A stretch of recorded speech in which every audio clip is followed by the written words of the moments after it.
Hello मेरे प्यारे बच्चों, क्या हाल चाल? बढ़िया सब। तो कैसे हो मेरे बब्बर शेर और शेरनियों? उम्मीद है आप सभी एकदम मस्त होंगे, स्वस्थ होंगे और जबरदस्त तरीके से अपनी पढ़ाई को भी एंजॉय कर रहे होंगे। प्यारे बच्चों, अब आपको कमर कस के तैयार हो जाना है और बस आपका सिर्फ एक ही टारगेट होना चाहिए, अच्छे से अच्छे तरीके से तैयारी और बोर्ड एग्जाम। भैया आज के इस वीडियो में आप सभी के बहुत ज़्यादा कहने पर और बहुत ज़्यादा डिमांड थी आप सबकी कि सर केमिस्ट्री में चैप्टर 2 का वन शॉट जल्दी लाया जाए। तो आप सभी के कहने पर आज हम केमिस्ट्री में चैप्टर नंबर 2 बात कर लें, वैद्युत रसायन का वन शॉट सॉल्यूशन देखने वाले हैं। तो आज के इस वीडियो में, एक ही वीडियो में पूरे चैप्टर का निपटारा बहुत सिंपल तरीके से होने वाला है। भैया चैप्टर 1 हमने प्लेलिस्ट बना के डाल दिया है, देख लेना। तो आज हम देखेंगे चैप्टर 2। बहुत इंटरेस्टिंग चैप्टर है और बहुत ही मजे में आज हम इसको सीखेंगे। दोबारा आपको कोई वीडियो देखने की जरूरत पड़ेगी ही नहीं।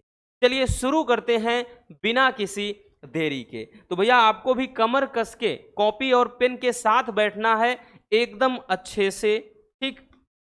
चलिए भैया, तो पहला टॉपिक होता है हमारा इस चैप्टर का जो है भैया, वो है प्रतिरोध क्या है। प्यारे बच्चों, क्वेश्चन जो पूछेगा कि प्रतिरोध क्या है, इसकी इकाई लिखिए, इस तरीके से पूछा जाता है, ठीक है? तो यहाँ जितने भी टॉपिक हैं बहुत सिंपल तरीके से कवर करेंगे। तो प्रतिरोध क्या है? देखिए, प्रतिरोध अगर इसका आप अर्थ समझिए तो प्रतिरोध का मतलब होता है भैया बाधा।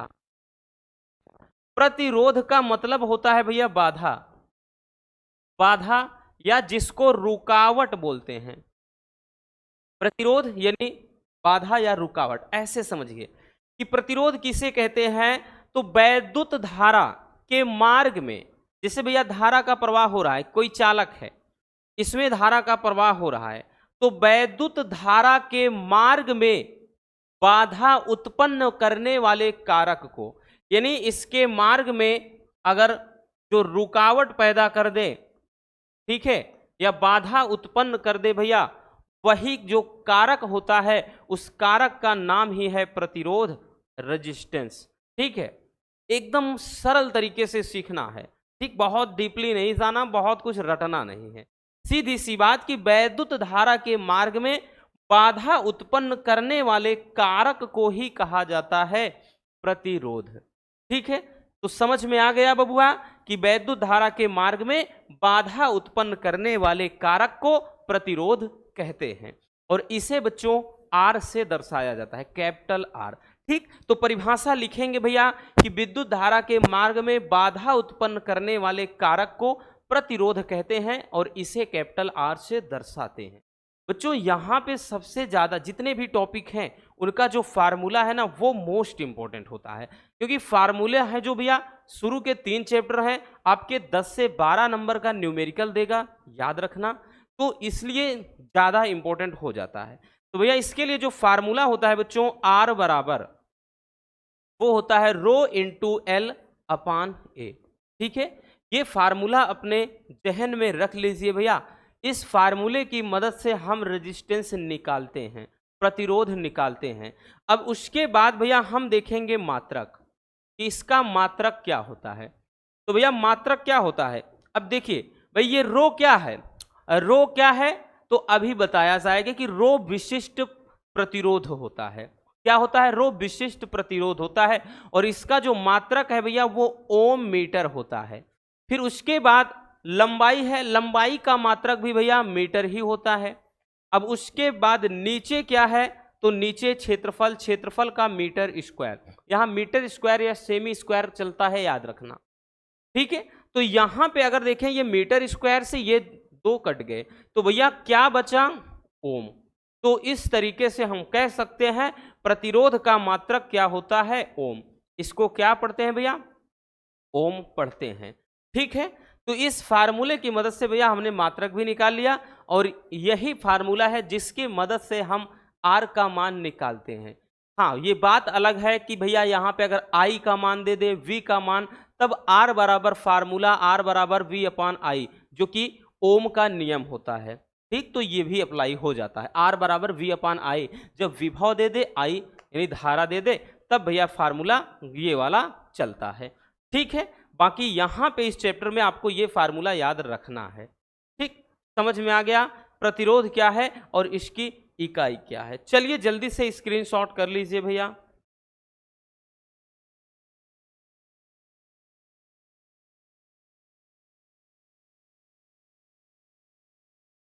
हो गया बबुआ, आगे चलते हैं अगला टॉपिक। नेक्स्ट टॉपिक क्या है भैया? नेक्स्ट जो हमारा टॉपिक है कि विद्युत चालकता या चालकत्व क्या होता है। विद्युत चालकता या चालकत्व किसे कहते हैं, ये हमारा नेक्स्ट टॉपिक है। ठीक, तो भैया किसी चालक के प्रतिरोध के व्युत्क्रम को क्या कहेंगे? विशिष्ट चालकता कहेंगे, या तो भैया चालकत्व कहते हैं। इसे सी से दर्शाया जाता है। सीधी सी बात है भैया कि जो वैद्युत प्रतिरोध होता है उसी के व्युत्क्रम को क्या कहते हैं? चालकता कहते हैं, यानी विशिष्ट क्या होता है? विद्युत चालकता या चालकत्व कहते हैं।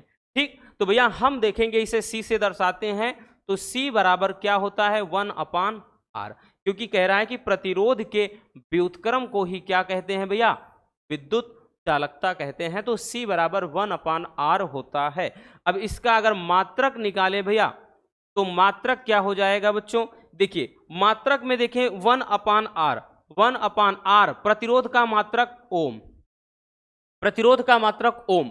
जब ये ऊपर जाएगा तो भैया हम लिख सकते हैं ओम इनवर्स।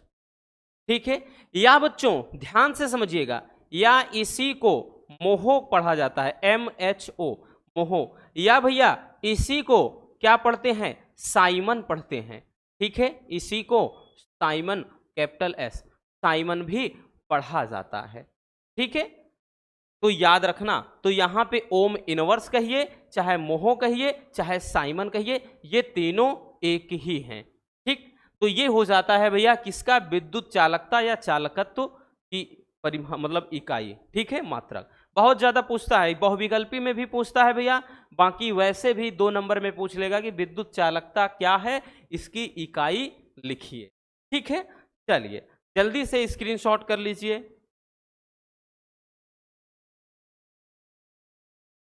हो गया, आगे चलते हैं भैया। नेक्स्ट टॉपिक क्या है? अगला जो टॉपिक है बच्चों, विशिष्ट प्रतिरोध की परिभाषा व इकाई लिखिए।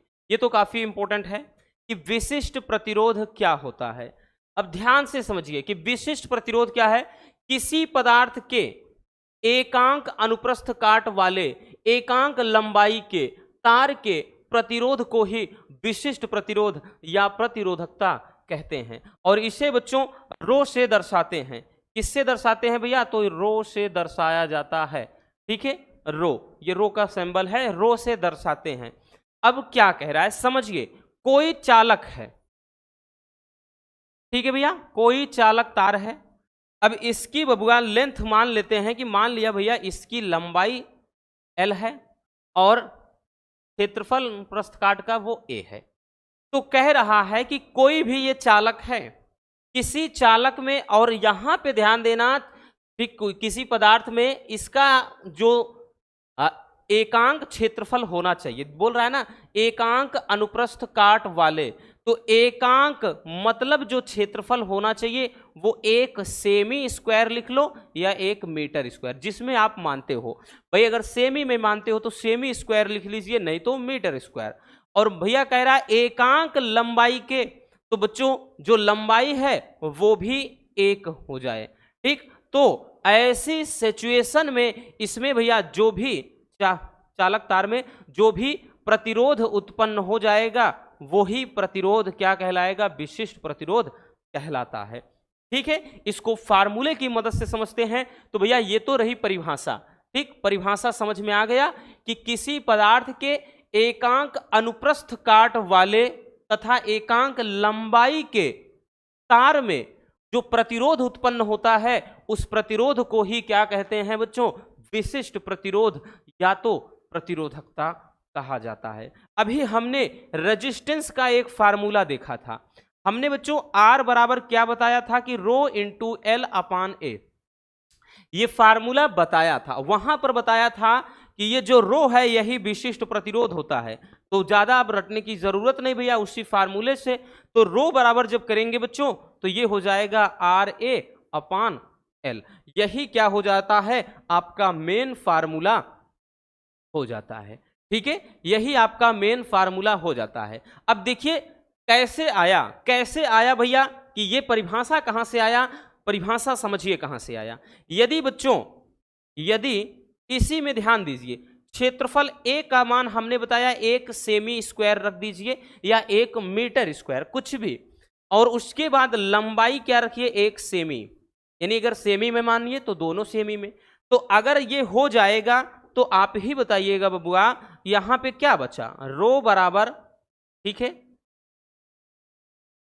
तो यहां पे क्या बच जाएगा, रो बराबर R बचेगा कि नहीं, बताना जरा, ठीक, बताइएगा भैया, रो बराबर R बच गया कि नहीं। क्योंकि अगर हम A का मान 1 सेमी स्क्वायर रख देंगे, L का मान 1 सेंटीमीटर रख देंगे, तो भैया यहां रो बराबर केवल R बचा। तो यहां पे वही कह रहा है कि किसी पदार्थ के एकांक अनुप्रस्थ काट वाले क्षेत्रफल, ठीक, तथा एकांक लंबाई, एकांक मतलब दोनों का मान 1 मान लीजिए, ठीक, तो वही कह रहा है एकांक अनुप्रस्थ काट वाले क्षेत्रफल तथा एकांक लंबाई के तार में जो प्रतिरोध उत्पन्न होता है, जो R होता है, वही विशिष्ट प्रतिरोध कहलाता है। तो भैया यहीं से ये परिभाषा निकल कर आई, जैसा कि हमने आपको यहां पर बता दिया है। ठीक, तो आपको बहुत ज्यादा कुछ सोचना नहीं है, ज्यादा दिमाग पर जोर नहीं देना है, ठीक है, बस सीधी सी बात है, जो कुछ है सामने है। अब इसका हम मात्रक निकालेंगे बच्चों, मात्रक निकालेंगे भैया, तो मात्रक क्या हो जाएगा समझिए। अब देखिए इसका मात्रक R है, क्योंकि मेन फार्मूला आपका यही है, तो रो बराबर RA/L। R है प्रतिरोध, प्रतिरोध का मात्रक क्या होता है, ओम।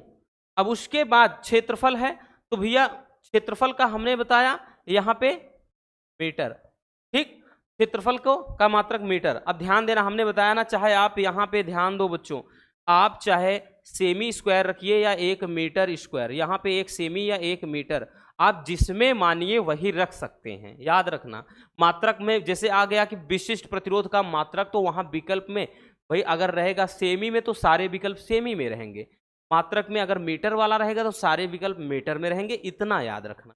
तो यहां पर हमने मीटर लिया है, ठीक है, तो यहां पे हो गया भैया ओम, और यहां पे ए क्या है, मीटर, भाई क्षेत्रफल तो इसका मीटर स्क्वायर। अब नीचे क्या है बच्चों, लंबाई, तो यहां पे अगर हम ये मीटर में ले लें, तो यहां पे ध्यान देना, अगर इसको हम काट देते हैं एक, बचा क्या, ओम मीटर, ठीक, यही इसका मात्रक हो जाएगा। अगर हम दोनों सेमी में लेते बच्चों तो ये मात्रक क्या आता भैया, ओम सेमी आ जाता, ठीक है ना। अगर हम सेमी में लेते तो ओम सेमी आता, अगर मीटर में लेते तो ओम मीटर, इतना याद रखना, ठीक। तो यहां पे भैया ये क्या हो जाएगा, इसका मात्रक। अब वहां पे जैसे बहुविकल्पी आएगा ना बच्चों, तो वहां पे जरूरी नहीं आपका ऐसे दे सकता है, ठीक है, ओम सेमी में रहेगा या ओम प्रति सेमी रहेगा, ठीक है, या ओम प्रति यहाँ पे सेमी स्क्वायर या ओम ऐसे करके रहेगा। तो याद रखना, अगर सारा विकल्प रहेगा सेमी में तो सेमी में रहेगा, नहीं तो मीटर में दिया रहेगा तो सारे विकल्प मीटर में रहेंगे। हमारे कहने का मतलब यही है, ठीक है, तो समझ में आ गया ना। तो इसका मात्रक भैया क्या हो जाएगा, ओम मीटर हो जाएगा, ठीक है, या फिर हमने बताया ओम सेमी, जिसमें मानो वो रखना है, ठीक है। तो ये हो जाएगा विशिष्ट प्रतिरोध व उसकी इकाई। चलिए इसको भी स्क्रीनशॉट कर लीजिए।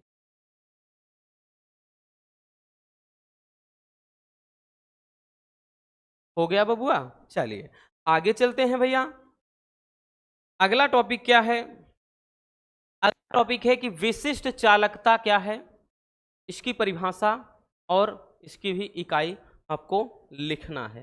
देखिए विशिष्ट चालकता क्या है, अब आपको रटना नहीं, देखिए इसीलिए हमने क्रम से बताया। पहले प्रतिरोध देखा, प्रतिरोध के व्युत्क्रम को चालकता कहते हैं, ठीक है, यानी विद्युत चालकता। अब उसके बाद फिर आया विशिष्ट प्रतिरोध। अब विशिष्ट प्रतिरोध के व्युत्क्रम को क्या कहेंगे, विशिष्ट चालकता कहेंगे।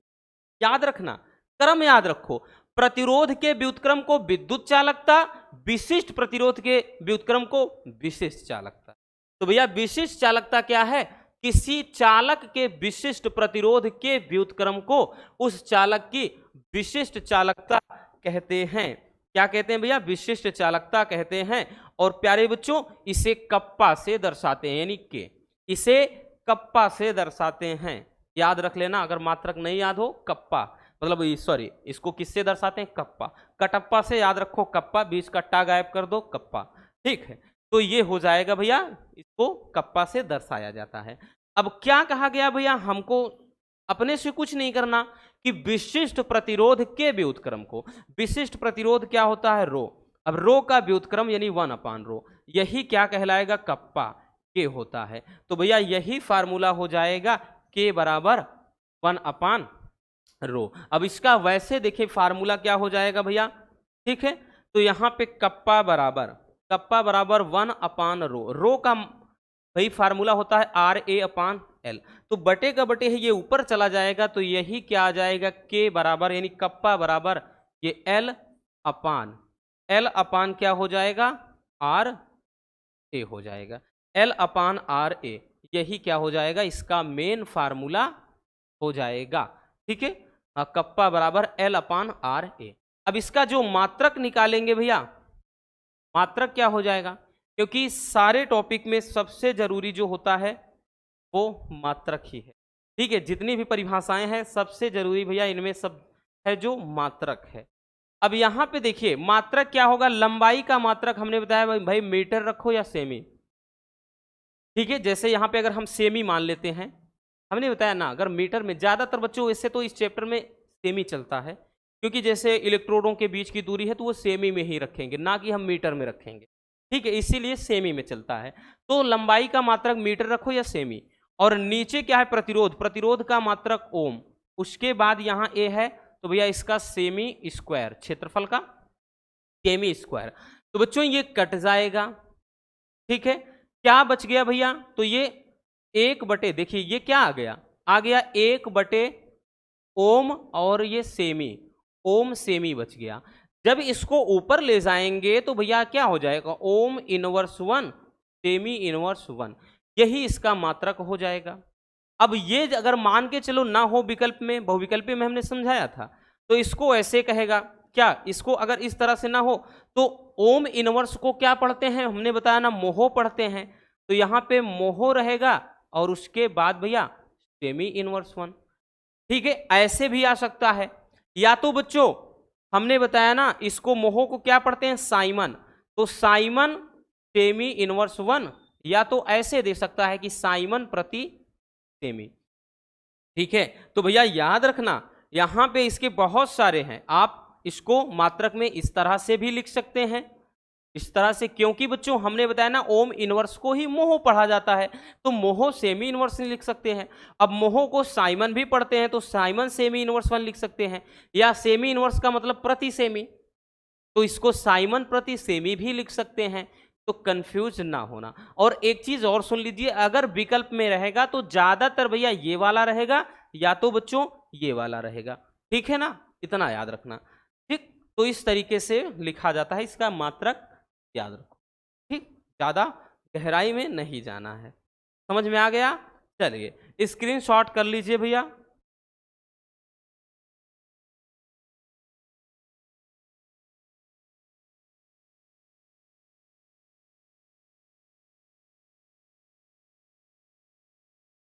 हो गया ना? आगे चलते हैं।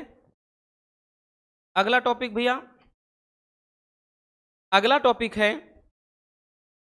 कि सेल स्थिरांक क्या होता है। सेल स्थिरांक किसे कहते हैं, और सेल स्थिरांक का भैया हमको मात्रक निकालना है। ये भी बड़ा ही प्यारा सा टॉपिक है। देखिए मान लेते हैं कि जैसे क्या है, कोई अर्ध सेल है। ठीक है, अब इनके बीच भैया क्या है? कैथोड और एनोड, दो प्लेटें हैं। कैथोड और एनोड यानी इन्हीं को सामूहिक रूप से क्या कहा जाता है? तो इलेक्ट्रोड कहते हैं। क्या कहते हैं भैया? इलेक्ट्रोड कहते हैं। मान लेते हैं कि इलेक्ट्रोड के बीच की जो दूरी है भैया, ठीक, वो d लिख लीजिए या l, कुछ भी मान लो, तो दूरी को d से ही रखा जाता है इनके बीच। और मान लेते हैं कि क्षेत्रफल a है। तो ये परिभाषा हमने बताया ना, चाहे आप d रखो चाहे l रखो, कोई दिक्कत। अब परिभाषा क्या हो जाएगा भैया?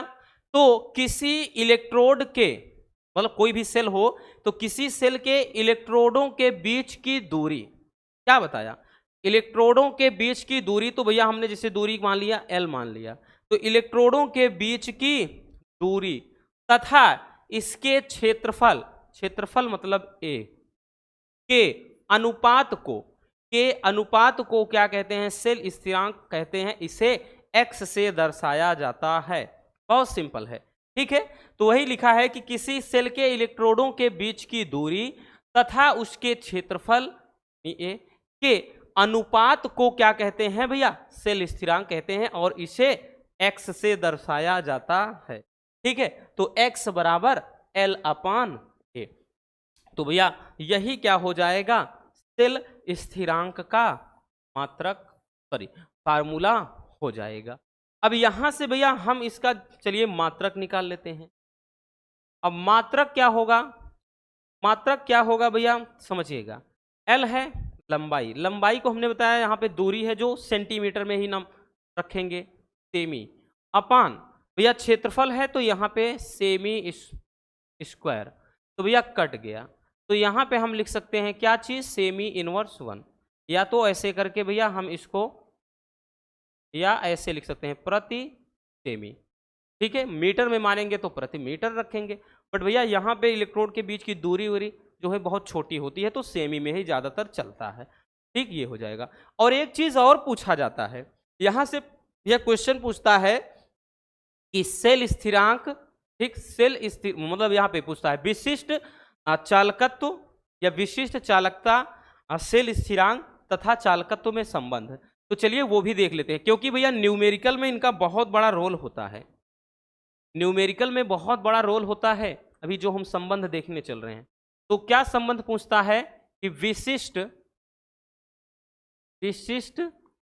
चालकता, कॉमा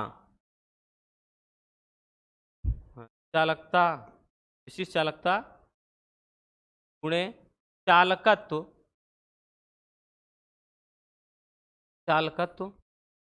तथा सेल स्थिरांक में संबंध। अब देखिए भैया इसके बीच जो संबंध होता है वो संबंध क्या होता है, संबंध होता है कि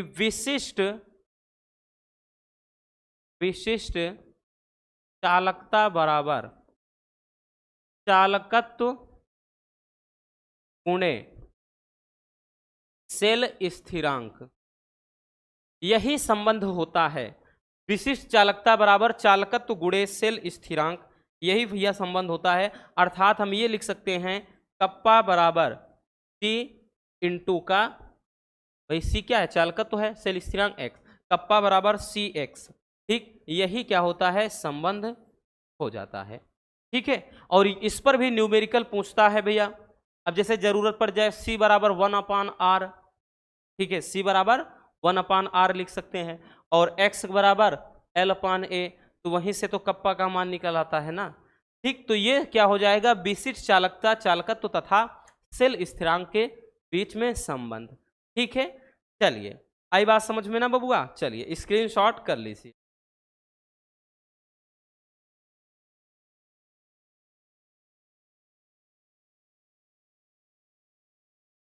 हो गया भैया, आगे चलते हैं।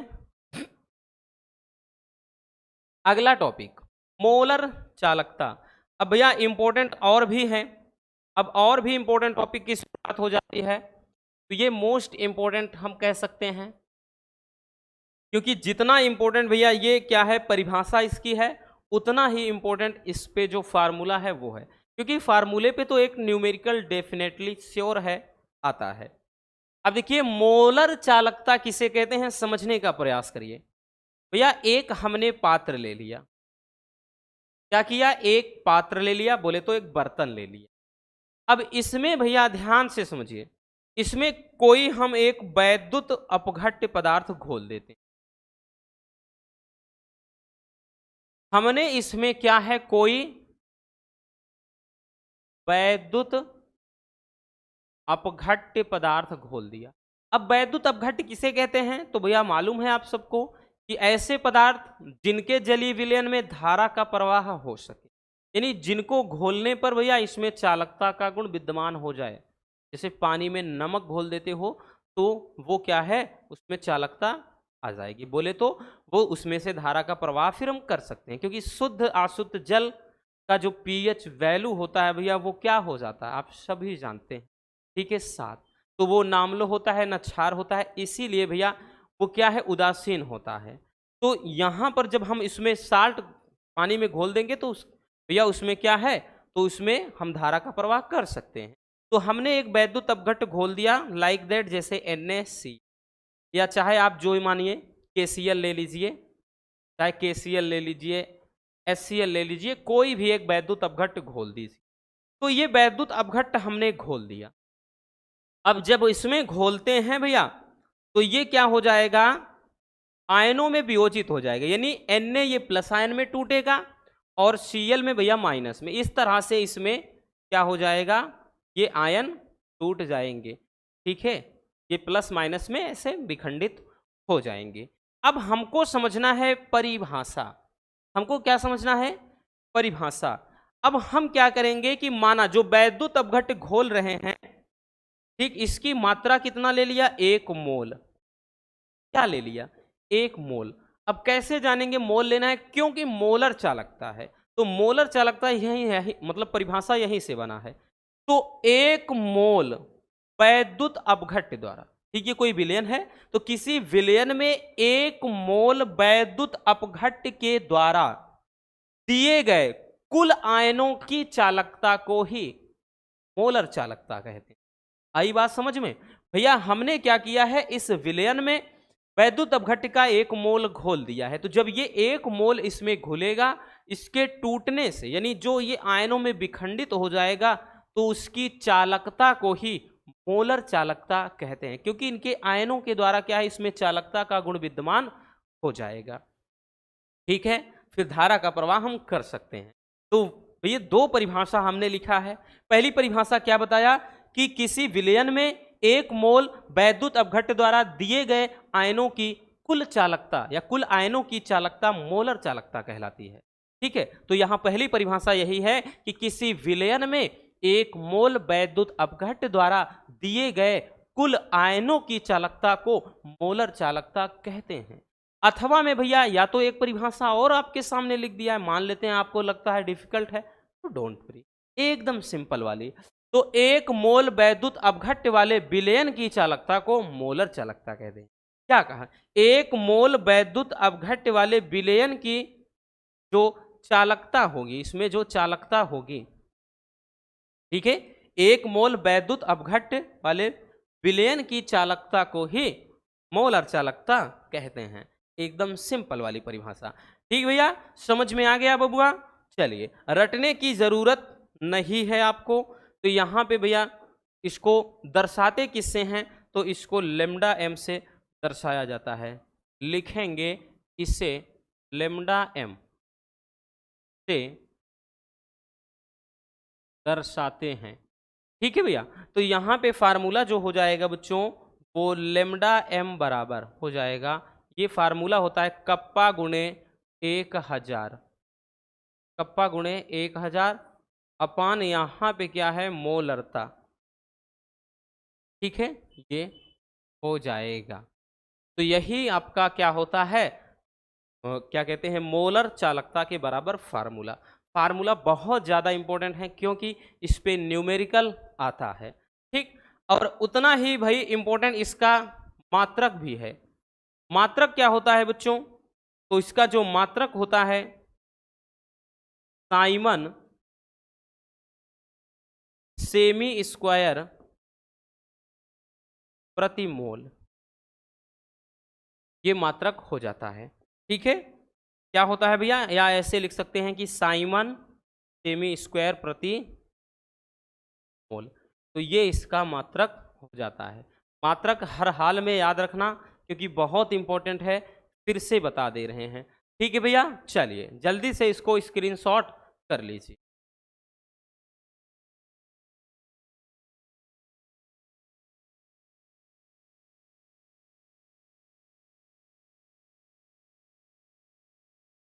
हो गया ना। आगे चलते हैं भैया। अगला टॉपिक क्या है? तुल्यांकी चालकता। देखिए भैया, जैसे मोलर चालकता है सेम उसी तरह तुल्यांकी चालकता। ये समझिए ये दोनों एक ही सिक्के के दो पहलू हैं, ठीक है, राम श्याम जैसे। तो इसी तरह से यहां पे है, ठीक। तो यहां कहने का मतलब भी जो मोलर चालकता है सेम उसी तरीके से परिभाषा तुल्यांकी चालकता का भी होता है, थोड़ा सा अंतर है। हमने वहां पे भैया जैसे हमने बताया कि कोई हमने एक वैद्युत अपघट्य ले लिया, भाई इसमें कोई वैद्युत अपघट्य हमने क्या किया था भैया, घोल दिया था। हमने जैसे लिया था एक NaCl है और इसकी क्वांटिटी हमने 1 मोल लिया था। लेकिन अब की बार क्या है, तो अब की बार यहां पे 1 ग्राम तुल्यांकी भार, वहां पे हम कह सकते हैं कि हमने मोलों में लिया था, मोलों में 1 मोल लिया था। लेकिन अब की बार 1 ग्राम तुल्यांकी भार या 1 ग्राम तुल्यांक कह सकते हैं। तो परिभाषा सेम है, जहां पर वहां आपने मोल शब्द बोला था यहीं पर वहां 1 ग्राम तुल्यांकी भार बोल, वहां 1 मोल कहा था। तो किसी विलयन में 1 ग्राम तुल्यांकी भार द्वारा दिए गए कुल आयनों की चालकता को क्या कहेंगे, तुल्यांकी चालकता कहते हैं, ठीक है। वहां पर क्या पढ़ा था कि भाई किसी विलयन में 1 मोल द्वारा, 1 मोल वैद्युत अपघट्य द्वारा, लेकिन यहां पर पढ़ेंगे 1 ग्राम तुल्यांकी भार द्वारा दिए गए क्या है, कुल आयनों की चालकता को क्या कहते हैं भैया, मोलर चालकता कहते हैं। तो यहां पर वही लिखेंगे किसी विलयन में 1 ग्राम तुल्यांकी भार द्वारा। अब 1 ग्राम तुल्यांकी भार किसका रहेगा, वैद्युत अपघट्य का। तो 1 ग्राम तुल्यांकी भार द्वारा दिए गए कुल आयनों की चालकता को क्या कहेंगे भैया, तुल्यांकी चालकता कहते हैं। या तो बच्चों अथवा में हम एक सिंपल वाली परिभाषा समझ लेते हैं, और भी सिंपल। तो 1 ग्राम तुल्यांक वैद्युत अपघट्य वाले विलयन की चालकता, यानी 1 ग्राम तुल्यांक या 1 ग्राम तुल्यांकी भार वाले विलयन की जो चालकता हो जाएगी भैया, यानी वैद्युत अपघट्य की जो चालकता हो जाएगी वही क्या है, तुल्यांकी चालकता होती। इसे लेम्डा से दर्शाते हैं, लेम्डा अकेले से या लेम्डा EQ होता है। तो लिखेंगे भैया कि इसे लेम्डा EQ या लेम्डा के लिए, EQ मतलब यहां पे इक्वावेल, ठीक है, यानी इक्वस फॉर्म में होता है ना ये, तो इसे लेम्डा EQ से दर्शाते हैं, ठीक है भैया। तो रखने की ज्यादा कोई जरूरत है नहीं, लेम्डा M वहां था, यहाँ लेम्डा EQ हो जाएगा, बस इतना। वहां पर भी कप्पा गुणे 1000 था, यहाँ पर भी कप्पा गुणे 1000। वहां नीचे मोलरता था लेकिन यहाँ पर नॉर्मलता चल जाएगा, बस यानी नीचे सांद्रता ही रहेगा, चाहे आप C लिख दो, ठीक है, जरूरी नहीं कप्पा गुणे 1000 अपान C भी लिख सकते हो, M भी लिख सकते हो, लेकिन प्रमुख रूप से भैया यहाँ पे क्या है, नॉर्मलता ही चलता है। यानी नीचे आप चाहे C लिख दीजिए चाहे N, क्योंकि ये विलयन की हमने बताया ना सांद्रता को बताता है, ठीक है। तो ये क्या हो जाता है, फार्मूला हो जाता है भैया तुल्यांकी चालकता की, ठीक है। अब इसका जो मात्रक होगा क्या होगा, मात्रक भी सेम रहेगा उसी तरीके से, बस थोड़ा सा अंतर। मात्रक इसका भी हो जाएगा साइमन सेमी स्क्वायर प्रति तुल्यांक, वहां पर प्रति मोल था, है ना, साइमन सेमी स्क्वायर प्रति मोल था, यहां साइमन सेमी स्क्वायर प्रति तुल्यांक है, बस इतना सा अंतर है भैया, ठीक है। इसको ऐसे भी लिखा जा सकता है साइमन सेमी स्क्वायर प्रति तुल्यांक यानी EQ, ठीक है। आई बात समझ में? तो ये हो जाएगा भैया मोलर चालकता और तुल्यांकी चालकता, है ना मजेदार टॉपिक। चलिए जल्दी से इसको भी स्क्रीनशॉट कर लीजिए।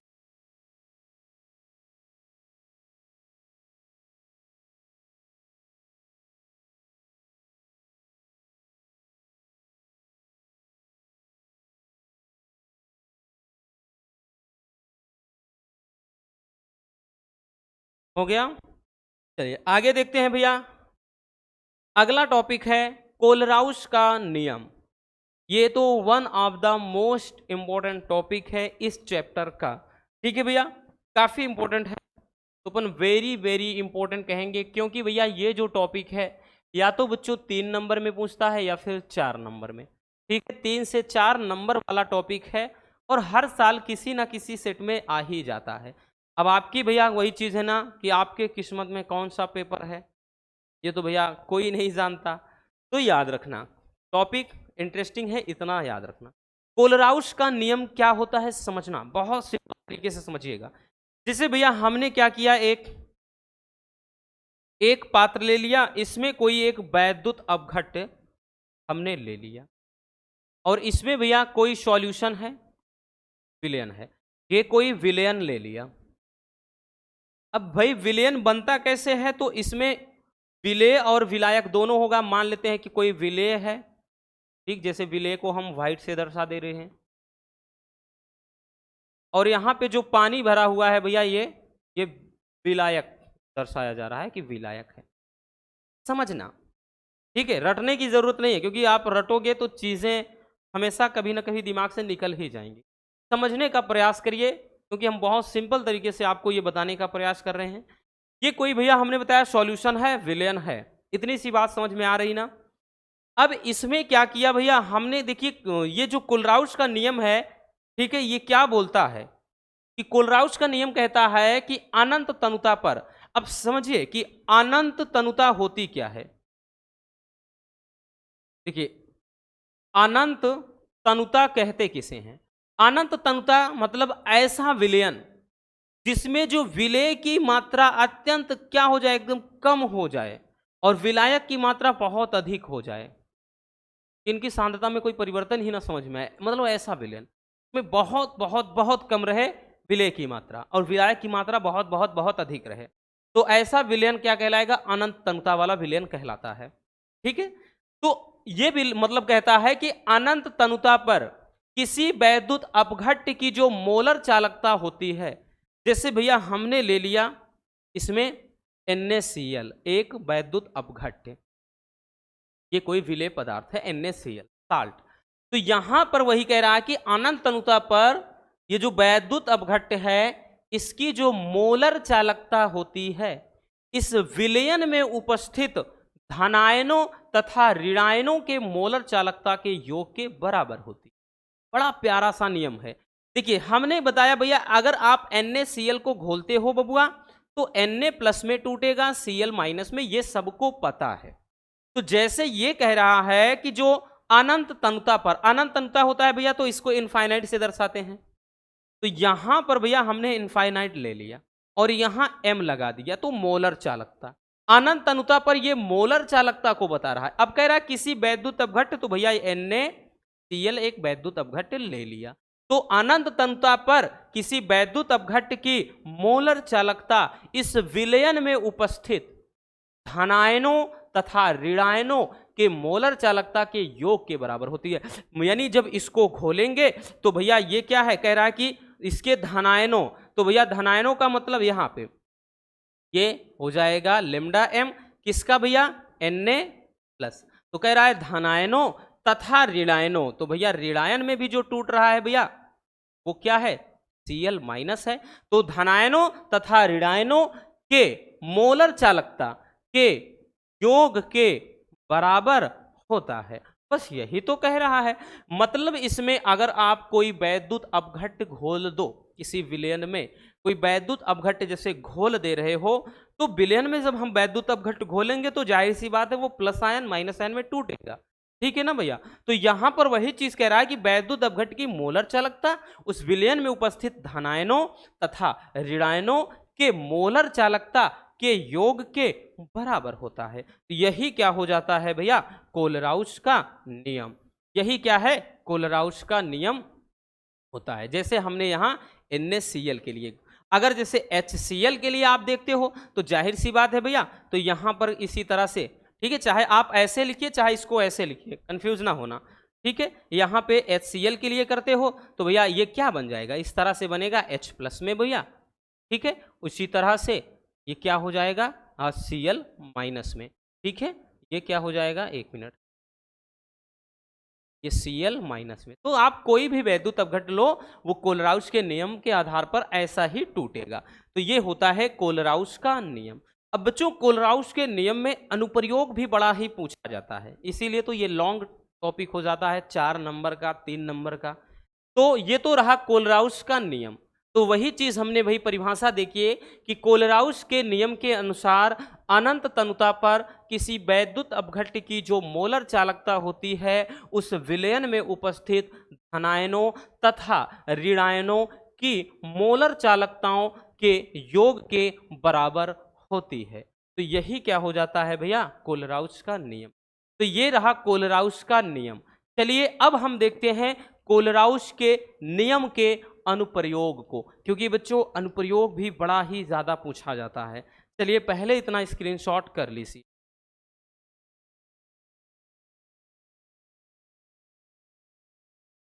हो गया। चलिए भैया हम अनुप्रयोग को देख लेते हैं। तो कोलराउस के नियम के हम 2 अनुप्रयोग समझेंगे। पहला क्या है, वियोजन की कोटि ज्ञात करने में, यानी कोलराउस के नियम के द्वारा हम वियोजन की कोटि ज्ञात कर सकते हैं, या वियोजन की मात्रा इसी को कहा जाता है। वियोजन की मात्रा या वियोजन की कोटि कैसे निकालते हैं समझिए कि किसी सांद्रता पर वैद्युत अपघट्य की मोलर चालकता तथा अनंत तनुता पर वैद्युत अपघट्य की मोलर चालकता के अनुपात को ही वियोजन की कोटि कहते हैं। मतलब यहां पे समझने का प्रयास करिए भैया, क्या होता है, हमें निकालना है वियोजन की कोटि। थोड़ा इधर से लिखते हैं, वियोजन की कोटि। वियोजन की कोटि बराबर क्या होता है, कह रहा है किसी सांद्रता पर वैद्युत अपघट्य की मोलर चालकता। तो लिखेंगे भैया किसी सांद्रता पर वैद्युत अपघट्य की मोलर चालकता, किसी सांद्रता पर वैद्युत अपघट्य की मोलर चालकता तथा क्या होता है भैया नीचे अनंत तनुता पर वैद्युत अपघट्य की मोलर चालकता। अनंत तनुता पर वैद्युत अपघट्य की मोलर चालकता। भैया इसका जो रेशियो होता है, यानी इनका जो अनुपात होता है, उसी के द्वारा हम क्या निकालते हैं, वियोजन की मात्रा या फिर कह लें वियोजन की कोटि। ठीक है, तो किसी सांद्रता पर वैद्युत अपघट्य की मोलर चालकता तथा किसी अनंत तनुता पर वैद्युत अपघट्य की मोलर चालकता के अनुपात को ही वियोजन की कोटि या भैया वियोजन की मात्रा। ठीक है, बाकी भैया वियोजन की कोटि को दर्शाते हैं अल्फा से। अब उसके बाद किसी सांद्रता पर, तो भैया किसी सांद्रता पर, तो यहां हमने कोई भी सांद्रता लगा दिया, किसी सांद्रता पर वैद्युत अपघट्य की मोलर चालकता तथा कह रहा है कि अनंत तनुता पर, तो अनंत के लिए भैया इनफाइनाइट लगाएंगे, अनंत तनुता पर वैद्युत अपघट्य की मोलर चालकता के अनुपात को ही क्या कहते हैं, वियोजन की कोटि या वियोजन की मात्रा कहते हैं। ठीक है, इसे अल्फा से दर्शाया जाता है। तो यहां पर यह क्या दर्शा रहा है, किसी सांद्रता पर वैद्युत अपघट्य की मोलर चालकता, और ये जो नीचे है भैया ये है अनंत तनुता पर वैद्युत अपघट्य की मोलर चालकता। आई बात समझ में। चलिए तो ज्यादा कुछ इसमें है नहीं, लेकिन हाँ इतना है, फार्मूला कभी कभार इस पे न्यूमेरिकल बन जाता है, तो याद रखना। स्क्रीनशॉट कर लीजिए भैया।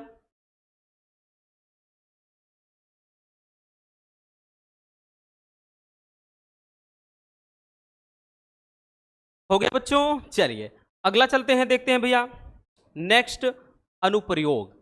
अगला है कि दुर्बल वैद्युत अपघट्य की मोलर चालकता ज्ञात करने में, और ये तो मोस्ट इंपॉर्टेंट है, ये तो भैया मोस्ट इंपॉर्टेंट है, याद रखना। इंपॉर्टेंट इसलिए है क्योंकि बच्चों इस पे न्यूमेरिकल बनता है। यहां पे 3 क्या है भैया, जैसे 3 कोई भी, ठीक है, यहाँ पे दिए रहेंगे इस तरह से कोई भी कंपाउंड्स, उनके क्या दे देगा उनकी मोलर चालकताएं देगा। जैसे इस तरह से है भैया, दे देगा कि कोई भी 3 है, 2 है, जरूरी नहीं है 3 है, 2 भी हो सकता है, देगा इनकी मोलर चालकताएं क्रमशः ये हैं, तो किसी एक का मोलर चालकता पूछ लेगा। तो यहां पर कह क्या रहा है कि दुर्बल वैद्युत अपघट्य की मोलर चालकता ज्ञात करने में, तो कोलराउस के नियम से हम कोई भी दुर्बल वैद्युत अपघट्य, क्योंकि वैद्युत अपघट्य में भैया एक प्रबल होता है एक दुर्बल, प्रबल वो होते हैं जिनको जल में घोलने पर तेजी से आयनित या वियोजित होते हैं, जैसे HCl, H2SO4, NaCl हो गया, ठीक है, ये सभी प्रबल हैं। बाकी यहाँ पे ध्यान देना, दुर्बल में जैसे में HBr हो गया, तो हालांकि उतना प्रबल होता है लेकिन उतना नहीं, ठीक। बाकी जैसे CH3COO यहाँ पे H हो गया, वो दुर्बल वैद्युत अपघट्य होते हैं। तो यहाँ पे भैया हम क्या है कि किसी प्रबल वैद्युत अपघट्य से हम दुर्बल का निकालते हैं, ठीक है। तो कोलराउस के नियम की सहायता से, जैसे यहाँ पे CH3COO NaHCl तथा NaCl की सहायता से कोई एक एसिटिक अम्ल ले लिया, CH3COOH की मोलर चालकता ज्ञात की जा सकती है। अब कैसे ज्ञात करते हैं, चलिए पहले वो समझते। देखिए 3 यहाँ पे दिए गए हैं, कितने दिए गए हैं भैया, 3 हैं। एक तो है जैसे हमने बताया कोलराउस के नियम से, पहले इसको इस तरह से लिख लेते हैं, क्या है भैया, CH3COO Na है, ठीक है।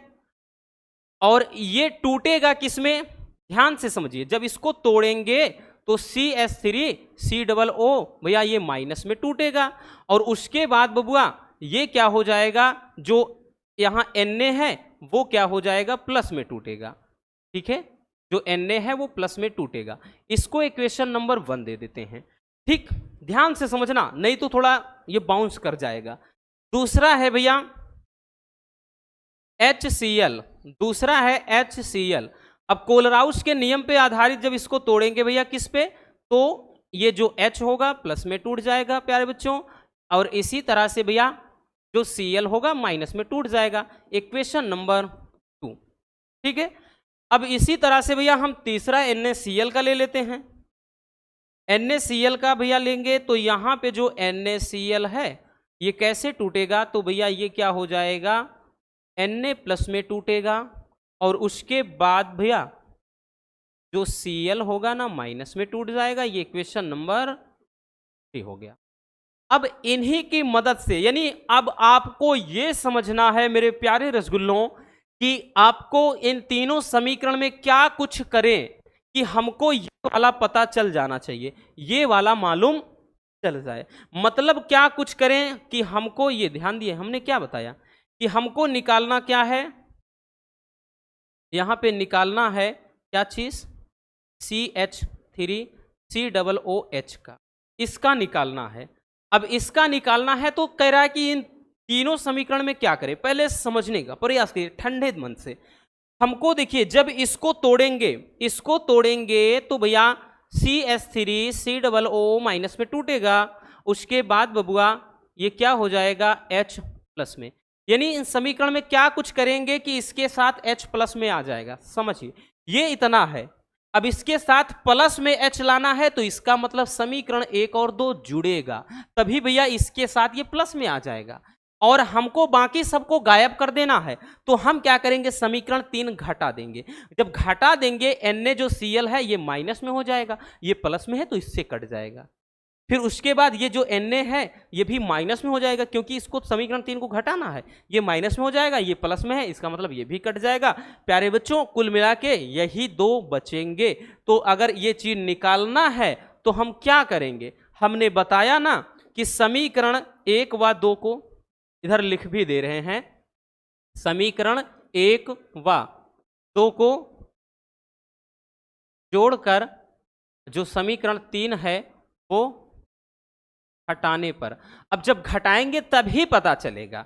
तो भैया ध्यान देना, हमको ने बताया ना कि समीकरण 1 2 जोड़कर जब 3 घटा देना है, तो समीकरण 1 2 जोड़कर 3 घटाना है। तो समीकरण में हमने यही बताया ना, ये ध्यान दीजिए कि ये ठीक। अब यहाँ पे देखिए हमने बताया ना, चाहे M लिखिए या ना लिखिए, वो दर्शाने के लिए लिखते हैं, तो लिख दे रहे हैं CH3COO ये माइनस में है भैया, ठीक है।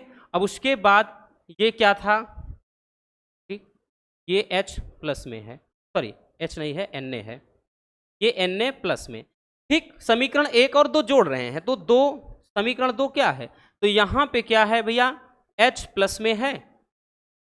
उसके बाद भैया ध्यान दीजिए इसके साथ में ये लगा है, ठीक है, Cl माइनस में। समीकरण 1 2 जोड़कर कह रहा 3 घटा दो, समीकरण 3 ये है। तो भैया अब जब माइनस करेंगे तो बच्चों ये चिन्ह माइनस हो जाएगा, मतलब भैया यहां पर क्या बच जाएगा, ये Na प्लस में हो जाएगा, फिर ये भी माइनस, क्योंकि 3 घटा रहे हो तो ये चीज जो है यहां पर ध्यान देना, ये Cl जो है ये भी माइनस। अब अगर आप नोटिस करें भैया तो कटेगा क्या, Cl प्लस में है, मतलब माइनस में है, Cl प्लस, ये भी प्लस में है, कट गया, ये माइनस में है, उसके बाद ये प्लस में है, कट गया। तो इस तरह से हम कह सकते हैं जो इसका मान आया, ठीक है, कहाँ लिखें, यहां लिख देते हैं। मतलब भैया यहां पे इसका जो मान आया यानी CH3COOH, तो इसको जब तोड़ेंगे तो ये कट, मतलब किस में टूटेगा, ये भैया टूटेगा CH3COO माइनस में, और प्लस का करके यहाँ पे ये आ जाएगा क्या चीज़, H प्लस में। तो यही क्या है, यानी हम कह सकते हैं कि हमने एक यहाँ पे दुर्बल वैद्युत अपघट्ट की क्या निकाल दिया, मोलर चालकता। तो बच्चों ये जो कोलराउस का नियम होता है, इस कोलराउस के नियम की सहायता से दुर्बल वैद्युत अपघट्ट की मोलर चालकता ज्ञात की जाती है, और इस तरह से ज्ञात करते हैं। इसमें बच्चों सवाल में इसका मान दे देगा, इसका दे देगा कि कुछ भी 400, 500, 200, 100, 150 कुछ भी मान दे देगा, इसका मान दे देगा, इसका दे देगा, इसका दे देगा, और पूछ लेगा एसिटिक अम्ल की मोलर चालकता क्या हो जाएगी। तो अब आपको कुछ नहीं करना होगा, जो भी मान दिया रहेगा समीकरण 1, 2 को जोड़कर तीसरा वाला घटा देना, आंसर सेकेंडों में आ जाएगा। ठीक है, तो ये हो जाएगा दुर्बल वैद्युत अपघट्ट की मोलर चालकता ज्ञात करने में।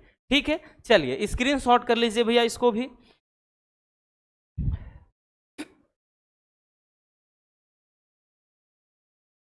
हो गया ना, आगे चलते हैं। अगला देखिएगा, ये भी टॉपिक मोस्ट है भैया, बोर्ड एग्जाम के नजरिए से वेरी वेरी इंपॉर्टेंट बोलेंगे इसको भी, क्योंकि ये भी बड़ा ही लाजवाब टॉपिक है कि वैद्युत अपघटन संबंधी फैराडे का नियम लिखिए। फिजिक्स में वैद्युत चुंबकीय प्रेरण संबंधी फैराडे का नियम पढ़ा है, और यहाँ पे वैद्युत अपघट्य संबंधी या अपघटन संबंधी फैराडे का नियम। देखिए वैद्युत अपघटन क्या होता है कि जब किसी वैद्युत अपघट्य के जलीय विलयन में धारा प्रवाहित करो तो वो अपघटित हो जाता है, इसी को वैद्युत अपघटन कहते हैं। तो वैद्युत अपघटन संबंधी फैराडे ने 2 नियम दिया। पहला नियम, ठीक है भैया, प्रथम नियम। अब देखिए प्रथम नियम क्या होता है, प्रथम नियम क्या है, ध्यान से समझिए। इस नियम के अनुसार वैद्युत अपघटन के दौरान, जैसे वैद्युत अपघटन हो रहा होता है, जैसे NaCl है, ठीक है भैया, जैसे ही हम धारा का प्रवाह करेंगे तो हमने बताया ना Na प्लस में टूट जाएगा और Cl माइनस में, तो ये वैद्युत अपघटन होता है।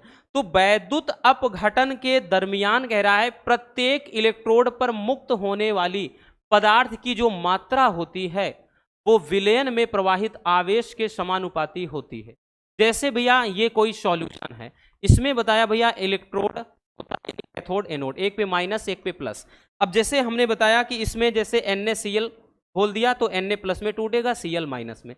तो बच्चों जब भी धारा का प्रवाह करेंगे ये तो विपरीत इलेक्ट्रोड पर ये आकर्षित होते हैं, मतलब जैसे ही धारा का प्रवाह करेंगे प्यारे बच्चों Cl ये प्लस, यानी क्या हो जाएगा, Cl पे माइनस चार्ज होता है तो ये प्लस वाले यानी ये एनोड की तरफ भागेगा, क्योंकि एनोड पे प्लस होता है, और Na प्लस है तो ये कैथोड की तरफ यानी ऋण प्लेट की तरफ भागेगा। ध्यान देना, हमेशा जो वैद्युत धारा का प्रवाह करने पर ये जो विपरीत आयन वाले जो होते हैं यानी विपरीत आयन, वो विपरीत प्लेटों की तरफ भागते हैं, यानी प्लस वाला माइनस की तरफ, यानी माइनस आयन है तो धन प्लेट की तरफ भागेगा, प्लस आयन है तो ऋण प्लेट की तरफ भागेगा।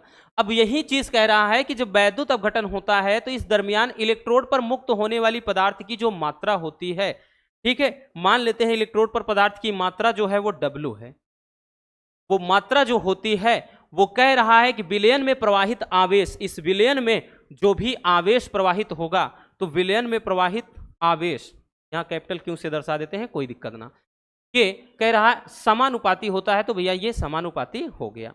ठीक है, इसी को जब हम आगे बढ़ाएंगे भैया तो W बराबर ये हो जाएगा क्यू का, क्यू को जब यहाँ पे हम हटाएंगे तो यहाँ पर एक क्या है, अब सेल स्थिरांक यूं कह सकते हैं यहाँ पे, मतलब नियतांक, हो जाता है जेड और इंटू क्यू। अब ध्यान से समझना भैया, क्योंकि क्योंकि क्यू बराबर आई इंटू टी होता है, तो इसलिए भैया ये क्या हो जाएगा, इसको जब हम आगे बढ़ाकर लिखेंगे तो W बराबर जेड इंटू आई इंटू टी, ये फार्मूला हो जाता है। और इस फार्मूले पे भी कभी कभार छोटा मोटा न्यूमेरिकल बन जाता है, याद रखना भैया, ठीक है। तो ये क्या हो जाता है, पहला नियम हो जाता है, मतलब फैराडे का। सीधी सी बात है कि वैद्युत अपघटन के दौरान दरमियान इलेक्ट्रोड पर मुक्त होने वाली पदार्थ की मात्रा, W क्या है, पदार्थ की मात्रा, आवेश के समानुपाती होता है। अब जब इसको हम हटाएंगे चिन्ह अनुक्रमानुपाती या समानुपाती का, तो भैया ये बराबर लगेगा, यहाँ पे एक नियतांक लग जाता है, ठीक है। और चूंकि Q बराबर आई इंटू टी होता है, फिजिक्स में आपने पढ़ा है, तो इसके स्थान पर रख देंगे तो W बराबर जेड आई टी, ये रासायनिक, जेड क्या है, रासायनिक तुल्यांक है, ठीक है। यहाँ पे हम लिख भी दे रहे हैं भैया कि W क्या है, Z क्या है, I क्या है, T क्या है, ठीक। तो ये जो W होता है ये होता है मात्रा, ठीक है, पदार्थ की मात्रा,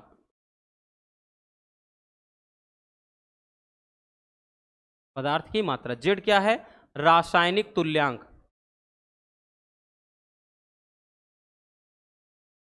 उसके बाद I क्या है, धारा, T क्या है, समय, ठीक है। तो सैंपल थोड़ा याद रखना क्योंकि जरूरत पड़ती है भैया न्यूमेरिकल में। अब देखते हैं भैया दूसरा नियम, दूसरा नियम देखते हैं बच्चों, रटने की जरूरत नहीं क्योंकि रटाना हमारी फितरत में नहीं, ठीक है, मजे में बस सीखते चलना है। दूसरा जो नियम होता है बच्चों, वो क्या कहता है समझिए। इस नियम के अनुसार क्या होता है, जब वैद्युत धारा की समान मात्रा को, एक एक पॉइंट समझना, वैद्युत धारा की समान मात्रा को भिन्न भिन्न प्रकार के वैद्युत अपघट्य में जब प्रवाहित करते हैं तो इलेक्ट्रोड पर मुक्त होने वाली पदार्थ की जो मात्राएं हैं वो भैया तुल्यांकी भारों के समानुपाती होती हैं। समझने का प्रयास करिए। मान लेते हैं बच्चों जैसे यहाँ पे दो अलग अलग प्रकार के वैद्युत अपघट्य वाले विलयन हैं, यहाँ पे दो ले लेते हैं, तीन ले लेंगे, चार ले लेंगे, कोई दिक्कत नहीं।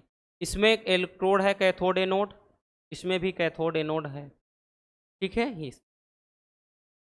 अब इसमें भैया ध्यान देना, समझने का प्रयास। इसमें हम क्या कर दें, इसमें धारा का प्रवाह हम कर देते हैं। कह रहा है कि वैद्युत धारा की जब समान मात्रा, मान लेते हैं कि दो भिन्न भिन्न प्रकार के वैद्युत अपघट्य हैं, जैसे मान लिया इसमें NaCl घुला है और इसमें बच्चों HCl घुला है, तो दो भिन्न भिन्न प्रकार के वैद्युत अपघट्य हो गए। तो कह रहा है कि जब वैद्युत धारा की समान मात्रा को, यानी जितनी धारा इसमें प्रवाहित हो रही उतनी ही धारा उसमें प्रवाहित हो, तो जब भिन्न भिन्न वैद्युत अपघट्य वाले विलयन में समान धारा बहे, ये दूसरा नियम कहता है कि समान धारा को हम भिन्न भिन्न प्रकार के वैद्युत अपघट्य वाले विलयन में प्रवाहित जब करते हैं तो कह रहा है इलेक्ट्रोड पर मुक्त होने वाली पदार्थ की मात्राएं वो क्या होती हैं, तुल्यांकी भारों के समानुपाती होती हैं। कहने का मतलब जैसे मान लेते हैं कि इसमें पदार्थ की मात्रा भैया वो W1 है, तो ये किसके समानुपाती हो जाएगा, तो ये कह रहा है तुल्यांकी भारों के यानी E1 के। और दूसरे में मान लेते हैं कि पदार्थ की मात्रा वो W2 है भैया, तो ये किसके समानुपाती, E2 के। जब यहाँ बराबर दोनों करेंगे तो भैया कुछ ना कुछ हमने बताया नियतांक आएगा वो कट जाएगा। अब इनका भैया रेशियो जब निकालना चाहें, तो जब हम इनका रेशियो निकालना चाहेंगे W1 अपान W2, तो ये क्या हो जाएगा भैया, ये हो जाएगा E1 अपान E2। और ये फार्मूला थोड़ा काम का है भैया क्योंकि इस पे भी कभी कभार न्यूमेरिकल बन जाते हैं। तो ये रहा फैराडे का वैद्युत अपघटन संबंधी दूसरा नियम, ठीक है। तो यही क्या होते हैं, दो नियम होते हैं जो कि बहुत सिंपल है, डिफिकल्ट नहीं है ना, वो तो आपको पता चल ही रहा होगा। चलिए बबुआ स्क्रीनशॉट कर लीजिए।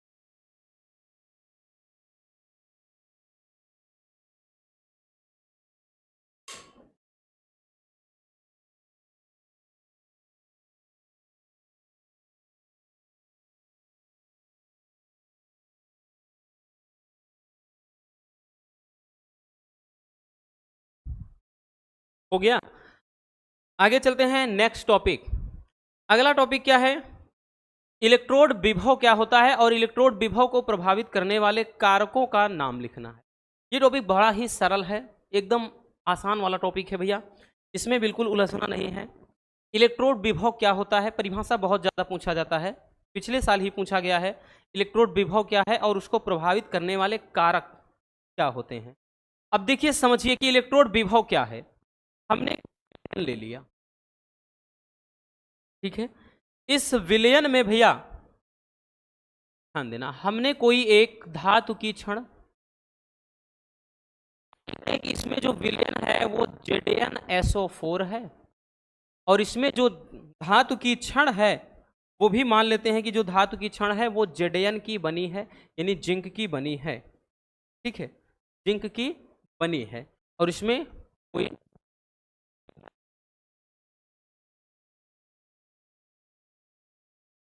अब समझिए, इसको एकदम मजे में समझना है। इलेक्ट्रोड विभव क्या है, वैसे तो देखें तो भैया हम इसको सेकंडों में बोल सकते हैं। इलेक्ट्रोड पर उत्पन्न होने वाले विभव को इलेक्ट्रोड विभव कहते हैं, ठीक है। फिर बाकी यहां समझना है परिभाषा इसको अच्छे से। देखिए, जब किसी धातु की क्षण को, जैसे ये जिंक धातु की कोई क्षण है, जब किसी धातु की क्षण को उसी के लवण के विलयन में डुबोएं, जैसे बच्चों जिंक धातु की क्षण है और जिंक धातु का यहाँ पे लवण हमने ZnSO4 तैयार कर दिया, तो जब किसी धातु की क्षण को उसी के लवण के विलयन में डुबो दिया जाए तो होता क्या है बच्चों, जो धातु की क्षण होती है और ये विलयन होता है, इनकी सतह यानी धातु की क्षण और इस विलयन के बीच में एक विभव स्थापित हो जाता है या एक विभव उत्पन्न हो जाता है। जैसे हमने विलयन में धातु की क्षण डुबोया, नीचे विलयन है, तो धातु की क्षण और इस विलयन के बीच में एक विभव उत्पन्न हो जाता है। उसी विभव को क्या कहते हैं, इलेक्ट्रोड विभव कहते हैं। आई बात समझ में ना, परिभाषा समझ में आ गई भैया। तो लिखेंगे कि जब किसी धातु की क्षण को उसी के लवण के विलयन में डुबोया जाता है तो धातु की क्षण तथा विलयन के बीच एक विभव उत्पन्न होता है जिसे इलेक्ट्रोड विभव कहते हैं। अब रटने की जरूरत तो है नहीं भैया, ठीक है। अब इलेक्ट्रोड विभव को प्रभावित करने वाले कारक कौन कौन से हैं, तो इलेक्ट्रोड विभव को प्रभावित करने वाले कारक में पहला कारक है चालक की प्रकृति। तो भैया इलेक्ट्रोड जो विभव होगा वो चालक की प्रकृति पर भी निर्भर करता है। मतलब जो भी हम यहाँ क्षण डुबो रहे हैं, अगर उसकी चालकता अधिक है, यानी जैसे भाई चालकता का गुण सबसे ज्यादा किसमें होता है, चांदी में, ठीक है। तो जितना अच्छा चालक होगा, यानी जितनी भाई किसी भी चालक की चालकता जितनी अच्छी होगी, इलेक्ट्रोड विभव का मान भी उतना ही ज्यादा बढ़ेगा। तो वही चीज है कि किसी चालक की चालकता जितनी अधिक होगी, उस चालक का जो इलेक्ट्रोड विभव है उतना ही अधिक होगा। यानी चालक की प्रकृति पर पहला है निर्भर करता है। दूसरा है धातु आयन की सांद्रता। अब देखिए धातु आयन की सांद्रता, सांद्रता का मतलब वही चीज कि विलयन कितना गाढ़ा है। देखिए सांद्रता बढ़ाने पर इलेक्ट्रोड विभव का मान जो है, यहां मन लिखा है, मान समझना, इलेक्ट्रोड विभव का जो मान है भैया वो क्या होता है बच्चों, घट जाता है। अब घटता क्यों है, क्योंकि सांद्रता बढ़ाने पर जो आयनन है वो घट जाता है। तो भाई धातु आयन की सांद्रता जब हम बढ़ा देंगे, यानी विलयन ज्यादा गाढ़ा हो जाएगा, तो इलेक्ट्रोड विभव कम हो जाएगा, ठीक है, क्योंकि उसका आयनन घट जाता है। अगला है भैया ताप। अब ताप से क्या प्रभाव पड़ता है समझने का प्रयास करिए। ताप बढ़ाने पर भी इलेक्ट्रोड विभव का मान बढ़ जाएगा, यानी ताप में वृद्धि करने पर अगर हम ताप बढ़ा देते हैं तो इलेक्ट्रोड विभव का मान भी बढ़ जाता है, ठीक है। समझ में आया, तो ये चीज आपको अच्छे से समझ लेना है, ठीक है भैया। चलिए बबुआ, इसको भी जल्दी से स्क्रीनशॉट कर लीजिए।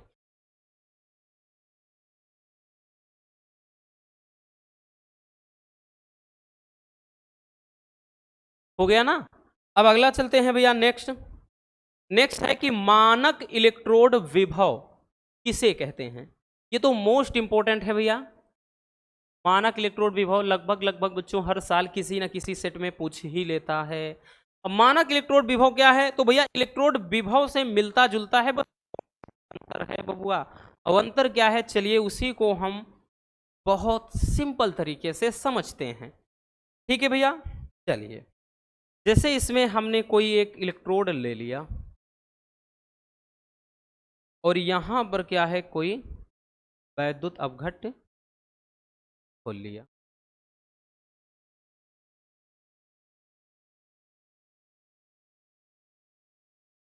ठीक है, जैसे हमने बताया ना भैया, यहाँ पे जैसे मान लेते हैं कि ये कॉपर की छड़ है और विलयन CuSO4 का है। देखिए इसमें क्या होता है भैया, कुछ कंडीशंस होती हैं। अब की बार जो कुछ कंडीशन भैया हमने बताया था कि जब किसी धातु की छड़ को उसी के लवण के विलयन में डुबोते हैं तो धातु की छड़ और विलयन के बीच एक विभव उत्पन्न होता है जिसे इलेक्ट्रोड विभव कहते हैं। अब मानक इलेक्ट्रोड विभव में कुछ कंडीशंस होती हैं, कुछ परिस्थितियां होती हैं लागू। ठीक है, मानक इलेक्ट्रोड विभव के लिए ध्यान से समझना, सबसे पहले बच्चों एक तो ताप जो होना चाहिए वो 25 अंश सेल्सियस होना चाहिए। दूसरा भैया जो दाब होना चाहिए वो 1 एटीएम यानी 1 एटमॉस्फेयर वायुमंडल दाब होना चाहिए।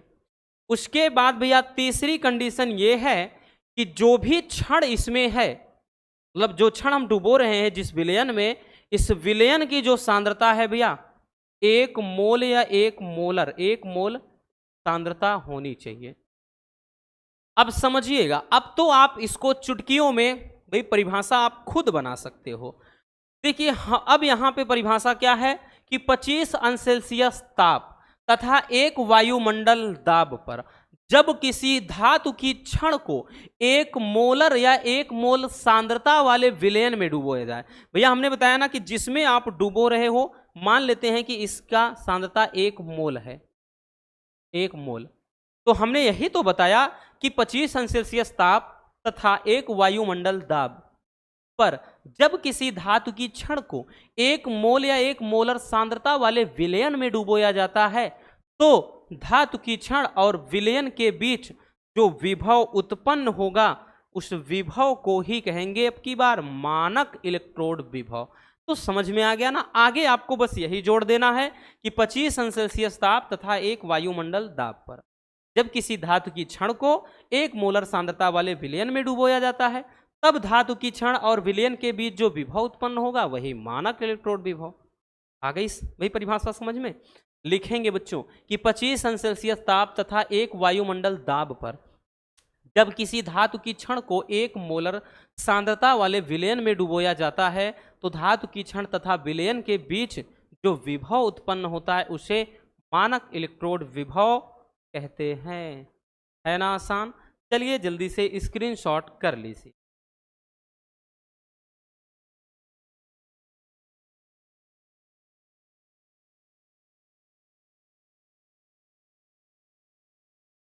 हो गया भैया? चलिए बबुआ आगे देखते हैं। अगला है, ये भी काफी इंपॉर्टेंट है। ठीक है भैया, इसको भी बच्चों हम मोस्ट इंपॉर्टेंट बोलेंगे क्योंकि पूछा जाता है। विद्युत रासायनिक श्रेणी क्या है, या इसी को सक्रियता श्रेणी कहते हैं और इसकी प्रमुख विशेषताएं आपको बताना है। एकदम सिंपल सी परिभाषा है जो कि आप पिछली कक्षाओं में भी ये पढ़ चुके हो, हाई स्कूल में भी आपने पढ़ा है कि धातुओं तथा अधातुओं को या धात्विक तथा अधात्विक तत्वों को उनके मानक इलेक्ट्रोड विभव के बढ़ते क्रम में रखने से क्या होती है, एक श्रेणी बनती है जिसे क्या कहते हैं, विद्युत रासायनिक श्रेणी कहते हैं। ठीक है, यानी ऊपर से नीचे की तरफ भैया क्या है, सक्रियता। मैंने बताया ना, ये ऊपर से नीचे की तरफ किसके कह रहा है, मानक इलेक्ट्रोड विभव के, मानक इलेक्ट्रोड विभव, मानक इलेक्ट्रोड विभव के भैया कह रहा है कि हम जब बढ़ते क्रम में, ठीक ऊपर से नीचे की तरफ मानक इलेक्ट्रोड विभव बढ़ता चला जाता है तो उनको रखने से, यानी ऊपर से नीचे हम मानक इलेक्ट्रोड विभव को क्रम से सेट करते हैं तो उससे जो भी एक श्रेणी बनती है उसे कहा जाता है क्या, सक्रियता श्रेणी या फिर विद्युत रासायनिक श्रेणी। जैसे भैया ठीक है, मान लेते हैं, एक मिनट थोड़ा गला सूख रहा है, पानी पी लें भाई।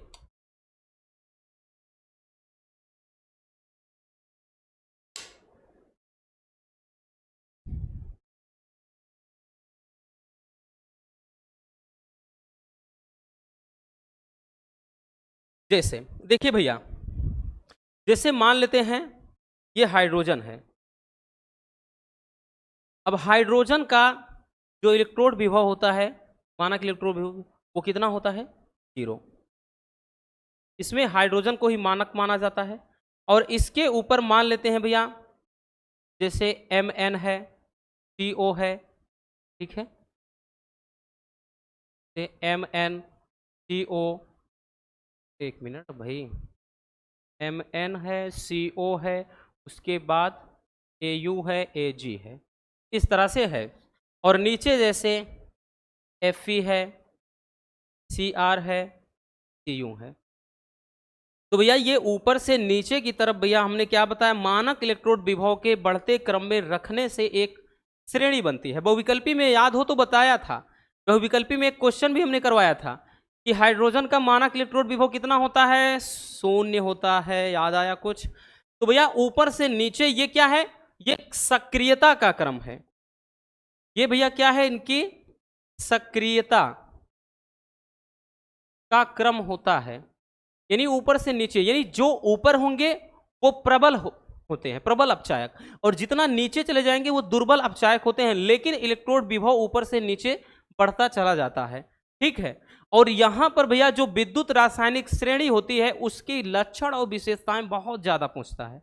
पहला यह है कि भैया कि हाइड्रोजन का मानक इलेक्ट्रोड विभव 0 होता है। दूसरा, इलेक्ट्रोड विभव में मतलब ये विद्युत रासायनिक श्रेणी में जो ऊपर होंगे वो प्रबल अपचायक होते हैं और जो नीचे होंगे दुर्बल अपचायक होते हैं। उसके बाद भैया इसमें जो तत्व जिस तत्व के ऊपर स्थित होगा वो उससे प्रबल होता है और उसको उसके विलयन से यानी वो विस्थापित कर देगा। जैसे भैया मान लेते हैं कि जो Fe है, क्वेश्चन किया जाता है, जैसे Fe है भैया, ये क्या है? Cu के ऊपर है। समझिए का प्रयास करिए बब्बा। Fe जो है Cu के ऊपर है तो इसका मतलब Cu प्रबल है, यानी ये दुर्बल है और ये Fe Cu को विस्थापित कर देगा। क्वेश्चन कैसे करता है समझिए, कहेगा कि लोहे की कील को कॉपर सल्फेट के विलयन में डुबोने पर कॉपर जो है विस्थापित हो जाता है, क्यों? या उस लोहे की कील पर कॉपर चढ़ जाता है, क्यों? तो लिखेंगे बच्चों, सब में सेम होता है, क्योंकि लिखेंगे कि जो Fe होता है Cu से ऊपर स्थित होता है।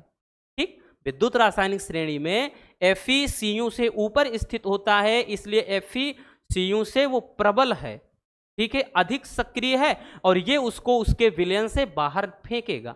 यानी जैसे Fe को Cu, भाई कॉपर सल्फेट की विलयन में लोहे की कील आप डुबोगे तो जो Fe है इसको विस्थापित करके तो भैया यहां पर FeSO4 हो जाएगा और Cu विस्थापित हो जाएगा। तो यहां पर भैया ये इसकी विशेषता समझ लेना, ठीक है। समझ में आ गया बच्चों? तो इसको पहले थोड़ा देख लीजिए, फिर हम इसके लक्षण को देखते हैं।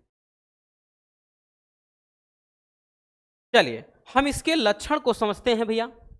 विद्युत रासायनिक श्रेणी के लक्षण कह लें या इनकी विशेषताएं, ये भी इंपॉर्टेंट है।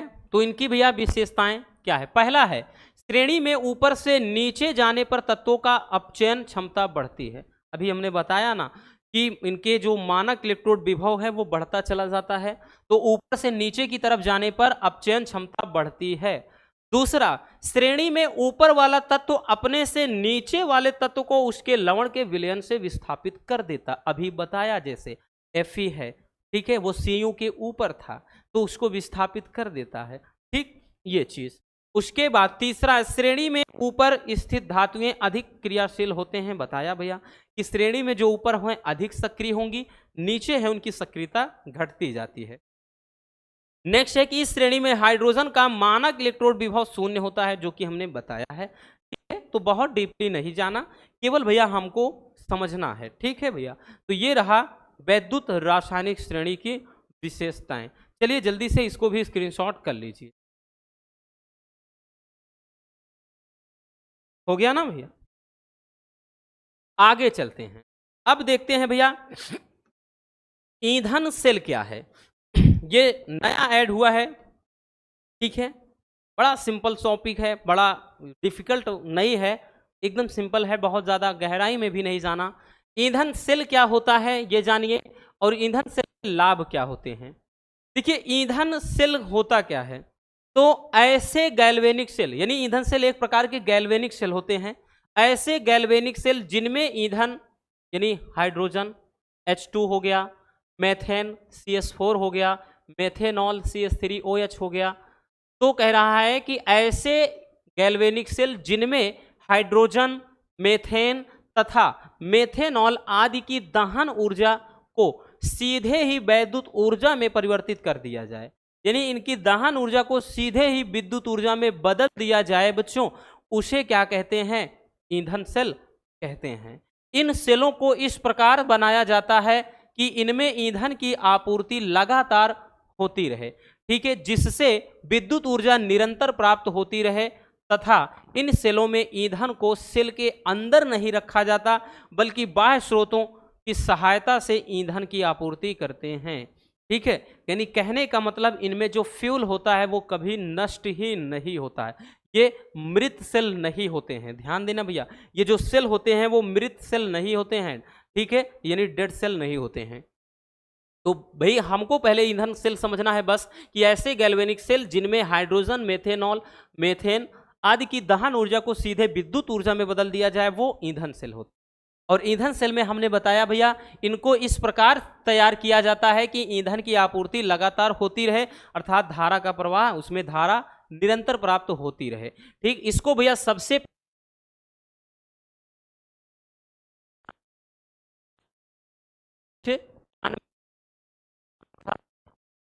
ईंधन सेल का सबसे पहले ईंधन सेल का प्रयोग वहां पर हुआ था, ठीक है भैया, ध्यान देना, ठीक। ये सब काम की चीज है।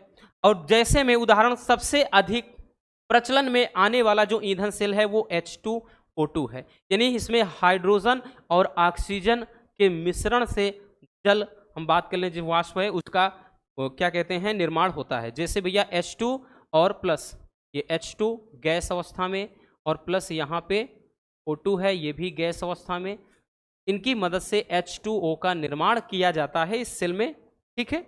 बाकी देखिए बैलेंस है नहीं भैया, H2 2 है यहाँ पे, ये तो 2 है लेकिन ऑक्सीजन यहाँ पे 2 है। अब भैया हाइड्रोजन 4 हो गया, 2 यहाँ लगा दीजिए, ठीक है। तो ये इसमें ईंधन सेल में होने वाली रिएक्शन होती है। अब देखते हैं भैया ईंधन सेल के लाभ क्या हैं। ईंधन सेल के क्या लाभ होते हैं कि यानी इस सेल का क्या लाभ है।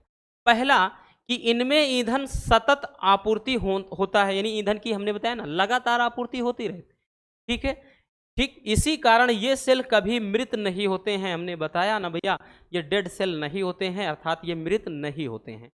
नेक्स्ट है भैया इनकी कार्य क्षमता जो होती है अन्य ऊर्जा संयंत्र की अपेक्षा अधिक होती है, ठीक है। तो जो भी अंतरिक्ष विमान होते हैं उनमें जो होता है ये फ्यूल सेल यानी ईंधन सेल का प्रयोग किया जाता है, याद रखना, ठीक है। चलिए भैया, तो ये बहुत ही प्यारा सा और छोटा सा टॉपिक है, जल्दी से स्क्रीनशॉट कर लीजिए।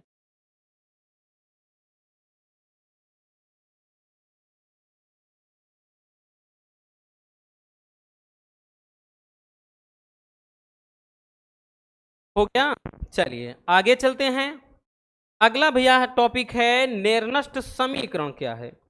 इसे भी अपन इग्नोर नहीं कर सकते हैं, ये भी भैया मोस्ट इंपोर्टेंट टॉपिक है बच्चों। पूछता है क्वेश्चन कि नेर्नस्ट समीकरण को उपयुक्त प्रतीकों के साथ लिखिए। क्या कहता है, नेर्नस्ट समीकरण को उपयुक्त प्रतीकों के साथ लिखिए। अब देखिए नेर्नस्ट समीकरण है क्या, नेर्नस्ट नामक वैज्ञानिक ने इस समीकरण को दिया था, ठीक, इसीलिए नाम रख दिया नेर्नस्ट समीकरण। तो किसी इलेक्ट्रोड के इलेक्ट्रोड विभव तथा विलयन की सांद्रता के बीच संबंध बताने वाला जो समीकरण होता है वो नेर्नस्ट समीकरण होता है। यानी नेर्नस्ट समीकरण इलेक्ट्रोड विभव तथा विलयन की सांद्रता के बीच में संबंध को बताता है, ठीक है। नेर्नस्ट के अनुसार किसी ताप पर धातु के इलेक्ट्रोड विभव, मानक इलेक्ट्रोड विभव तथा विलयन में धातु आयन की सांद्रता के बीच निम्नलिखित संबंध होता है। तो भैया प्रमुख तो विलयन का मतलब प्रमुख इसका समीकरण ही है बच्चों। तो जैसे मान लेते हैं कि कोई अभिक्रिया है,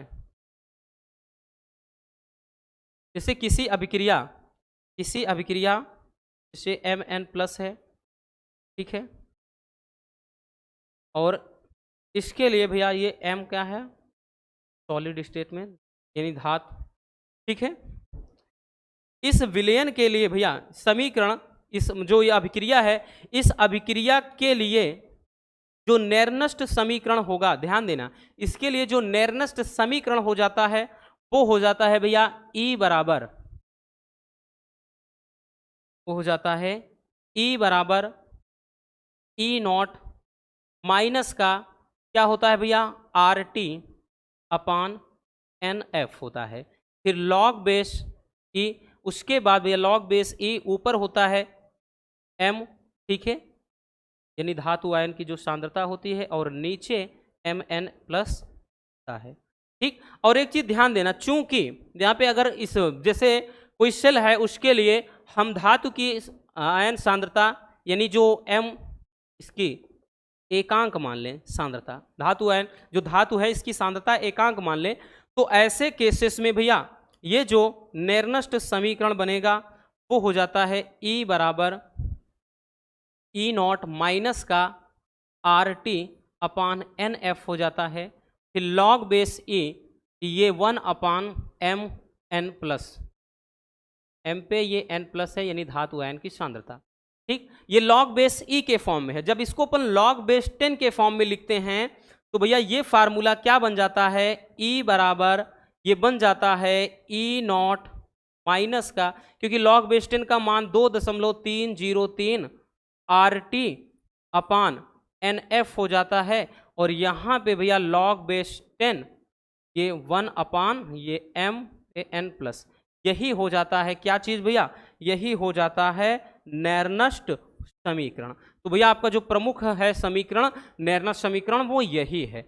या बच्चों इसको ऐसे भी लिखा जाता है, देखिए अगर हम सबका मान रख दें, सबका मान का मतलब R गैस स्थिरांक, ठीक है, R का मान रख दें, T क्या है परमताप उसका मान रख दें, ठीक है, F क्या है फैराडे नियतांक जो कि 96,500 होता है, इसका 298 केल्विन, R का जो मान होता है वो सब रख दें। अगर सब मान रख देते हैं तो ये समीकरण बन जाता है भैया, तब ये समीकरण जो बनता है बच्चों वो बन जाता है E बराबर बन जाता है E नॉट माइनस यहाँ पे 0.059, ठीक है, ये हो जाता है, और अपान नीचे केवल n रखेंगे, और ये लॉग बेस 10 1 अपान Mn पे प्लस 1। अब ऐसा इसलिए कर रहे हैं भैया डायरेक्टली आपको जरूरत ना पड़े, न्यूमेरिकल में आप फटाक से यही वाला मान याद रख लेना, यही मान याद रखना, और न्यूमेरिकल में भैया आपका काम क्या है एकदम से आसान हो जाएगा, बहुत आसान हो जाएगा। सबका मान जब रखेंगे तो पूरा यही कट के आ जाता है, ठीक है भैया, समझ में आ गया। चलिए जल्दी से इसको स्क्रीनशॉट कर लीजिए, और एक चीज़ और भाई सैम्बल लिख देते हैं क्योंकि बच्चों को बहुत समस्या हो जाती है, ठीक है। इस सब का मतलब क्या है भैया, E क्या होता है, E नॉट क्या है, R क्या है, T क्या है, N क्या होता है, F क्या है, और उसके बाद M पे N प्लस क्या है। तो सबका मान भाई पूछता है, बहुत ज़्यादा पूछता है, ठीक है, इसलिए ज़रूरी है। देखिए बच्चों बाकी E क्या है, तो भैया इलेक्ट्रोड विभव होता है, इलेक्ट्रोड विभव होता है, ठीक है, E इलेक्ट्रोड विभव है। E नॉट क्या है, तो मानक इलेक्ट्रोड विभव, मानक इलेक्ट्रोड विभव होता है, ठीक है। R क्या है, तो भैया गैस स्थिरांक है, R क्या है बच्चों, गैस स्थिरांक है। बाकी भैया T क्या है, तो परम ताप है, ठीक है, और N क्या है, तो नंबर्स ऑफ इलेक्ट्रॉन, इलेक्ट्रॉन की संख्या होती है भैया। और बाकी बच्चों F क्या है, तो फैराडे नियतांक होता है, ये फैराडे नियतांक होता है। और M पे N जो है धातु आयन की सांद्रता, धातु आयन की सांद्रता, धातु आयन की सांद्रता। प्यारे बच्चों जितना ज़रूरी ये फार्मूला है उतना ही इम्पोर्टेंट ये इसका सैंबल होता है, क्योंकि क्वेश्चन जो पूछेगा निर्नष्ट समीकरण को उपयुक्त प्रतीकों के साथ लिखिए, ऐसा क्वेश्चन किया जाता है, ठीक है भैया। चलिए जल्दी से स्क्रीनशॉट कर लीजिए, बेहद इंपॉर्टेंट टॉपिक है ये।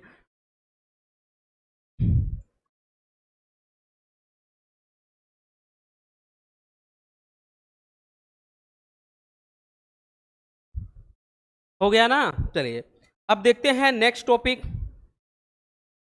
अगला जो टॉपिक है भैया, सीसा संचायक सेल। इस सीसा संचायक बैटरी किसे कहते हैं?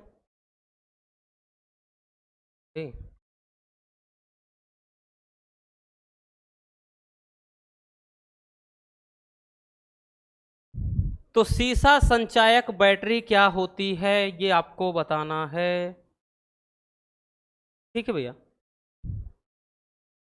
देखिए सीसा संचायक जो सेल होता है क्या होता है, ये आपको एक सेल दिखाई दे रहा होगा। ठीक है, एकदम बढ़िया तरीके से समझना है।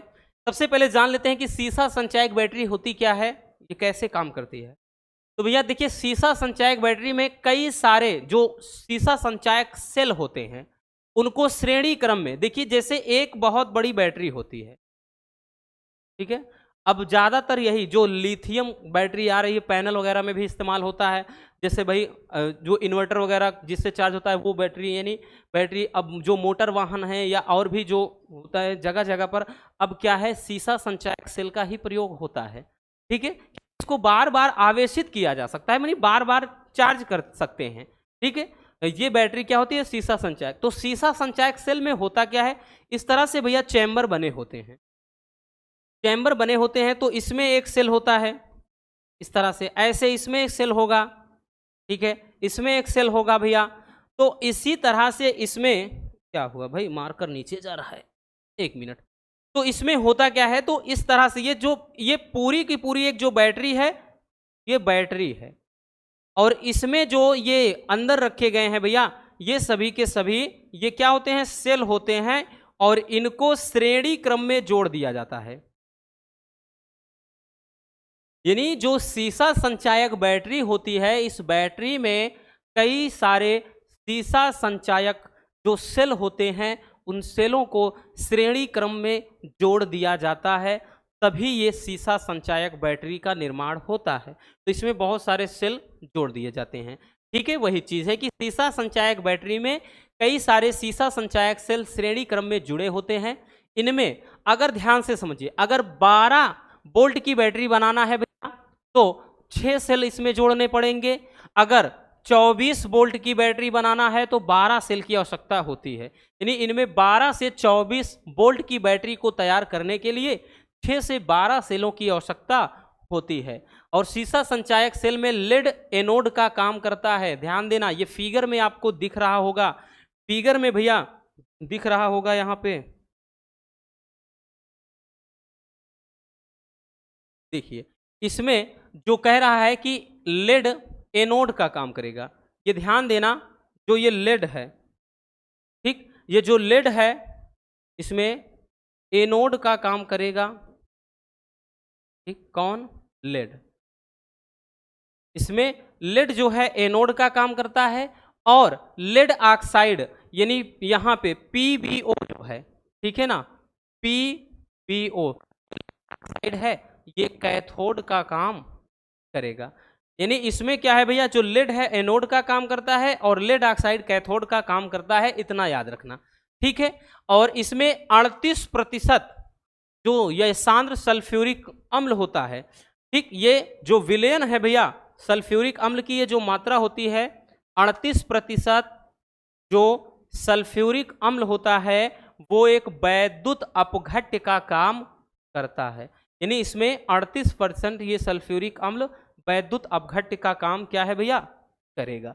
तो इतना आपको क्या है, सीसा संचायक सेल में याद रखना है, सीसा संचायक बैटरी में याद रखना है। इसमें आपको 2 रिएक्शन दिखाई पड़ रही हैं। ठीक है, इसमें आपको भैया 2 रिएक्शन दिखाई पड़ रही हैं। अभिक्रिया भैया किस प्रकार से होती है, देखिए ये एनोड पर, एनोड और कैथोड पर रिएक्शन कैसे होती है भैया, समझिए। एनोड पर क्या है बच्चों, Pb है, ये सॉलिड फॉर्म में है, प्लस का SO4 आयन है, और ये PbSO4 और प्लस का ये 2 इलेक्ट्रॉन, क्योंकि बराबर होने चाहिए भैया चार्ज। ठीक है, इधर 2 है तो 2 बराबर हो गया। तो ध्यान देना भैया, क्योंकि यहां पर ध्यान दो बच्चों, जो Pb है वो एनोड का काम करता है। तो कैथोड पर क्या हो जाएगी, तो कैथोड पे हो जाएगी भैया PbO2 प्लस का SO4, उसके बाद प्लस का 4H है प्लस में, ठीक है, और फिर एरो करके PbSO4 प्लस का 2H2O। क्योंकि भैया ध्यान दीजिए एनोड पर ये जो लेड है Pb तो एनोड का काम करता है, और भैया जो Pb यहाँ पे वो है लेड ऑक्साइड है वो कैथोड का काम करेगा। तो ये अभिक्रिया, अब ये इसकी जो पूर्ण रिएक्शन हो जाएगी भैया, इसकी जो पूर्ण अभिक्रिया हो जाएगी वो क्या हो जाएगी, Pb प्लस PbO2 प्लस का भैया SO4 प्लस 4H, ठीक है। ये एरो करके भैया इधर PbSO4 हो जाएगा और प्लस का H2H2O। अब देखिए बैलेंस करिए, अगर बराबर नहीं है तो इसको बराबर करने का प्रयास। भैया PbSO4 अगर आप देखें तो 2 है, तो भैया हमने 2 लगा दिया। अब यहां पे ध्यान देना, Pb इधर भी 2 है तो 2 बराबर हो गया, लेकिन SO4 भैया यहां पे ध्यान दे बच्चों, अगर हम ध्यान दें इसमें, ठीक है, ये संतुलित है कि नहीं, ये यहाँ पर भी 2 है, तो हो गया। तो ये एक पूर्ण अभिक्रिया यानी पूर्ण रिएक्शन हो जाएगा इस सेल में। तो इस सेल में होने वाली जो अभिक्रिया है ये है। तो चाहे आप अभिक्रिया लिखिए ना लिखिए कोई दिक्कत नहीं, लेकिन लिख देते हो और भी अच्छी बात है भैया, क्योंकि इसमें होने वाली अभिक्रिया को दर्शाना जरूरी है। तो ये हो जाता है सीसा संचायक बैटरी और इसकी कार्य विधि। उम्मीद है अच्छे से समझ में आ गया होगा, ठीक है। बहुत कम पूछा जाता है, उतना ज़्यादा नहीं पूछा गया, प्रीवियस कई साल से देखें तो भैया ये बहुत कम पूछा गया है, लेकिन फिर भी जरूरी है, सिलेबस में है, पढ़ना पड़ेगा। चलिए स्क्रीनशॉट कर लीजिए।